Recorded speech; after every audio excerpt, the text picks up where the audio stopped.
రండి. Now your friend is perfectly all right. Thank you so much, sir. Thank you, doctor. Thank you, doctor. Take your balance, please. Thank you. Take care of him. Thanks అండి. ఖర్చులు కొంచెం aunty. Okay, మనం వచ్చిన పని అయిందిగా, వెళ్దాం పదండి. రేయ్, అదేంట్రా నాతో కనీసం ఒక మాటైనా మాట్లాడుకుంటూ వెళ్ళిపోతున్నారు? చచ్చా, నీతో మాట్లాడేంట్రా?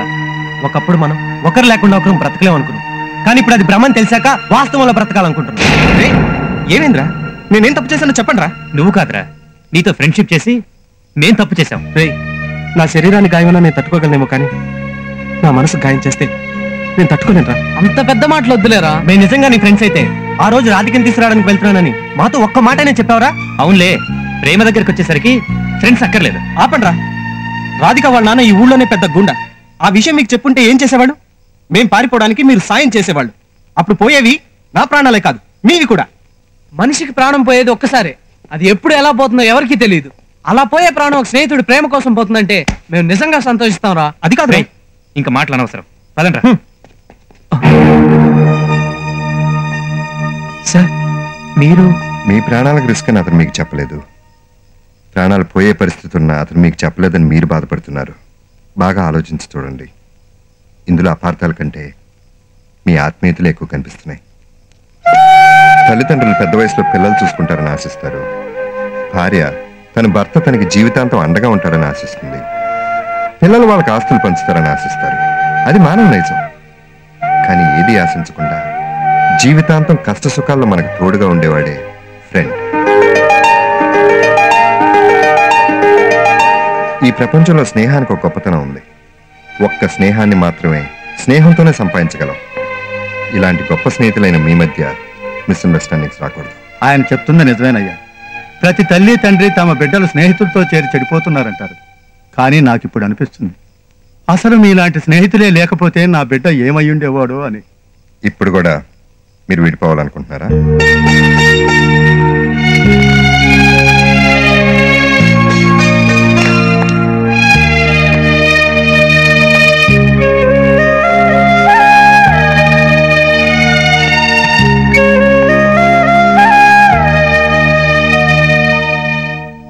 చూడు, ఇంత జరిగాక కూడా అమ్మాయినే మనస్ఫూర్తిగా కావాలనుకుంటున్నావా?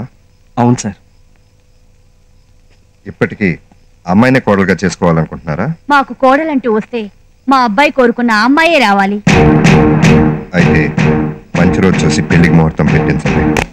ఐ లవ్ యూ చెప్పడానికి ప్రతి అబ్బాయి ఇలాగే టెన్షన్ పడతాడా? It's a different feeling.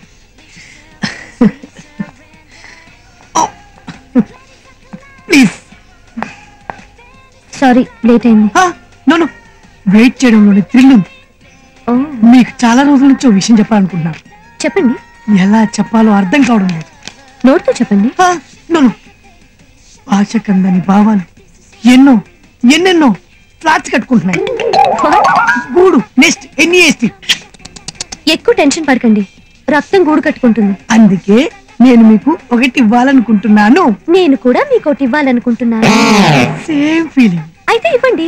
No, ladies first. No, gents first. No, ladies first. No, gents first. No, please, ladies first. No, gents first. Okay. ఓ పని చేద్దామా, ఇద్దరు ఒకేసారి ఇచ్చుకుందామా? ఓకే, రెడీయా? రెడీ. 1 2 2 అంతా 3. ఇంతవరకు నాకు అన్నయ్య లేరనే ఫీలింగ్ ఉండేది. ఈ రోజుతో అది తీరిపోయింది. బాయ్ అన్నయ్య.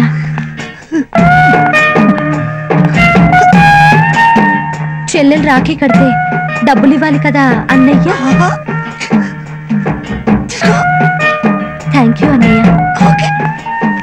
బుద్ధ చుట్టూ పెదవి. Order sir. చెల్లెలు కట్టిందా? లేదు సార్, ఐ లవ్ యూ చెప్తే అమ్మాయి కట్టింది. సేవ్ టు సేవా. వాడు నన్నే ఛాలెంజ్ చేస్తారా?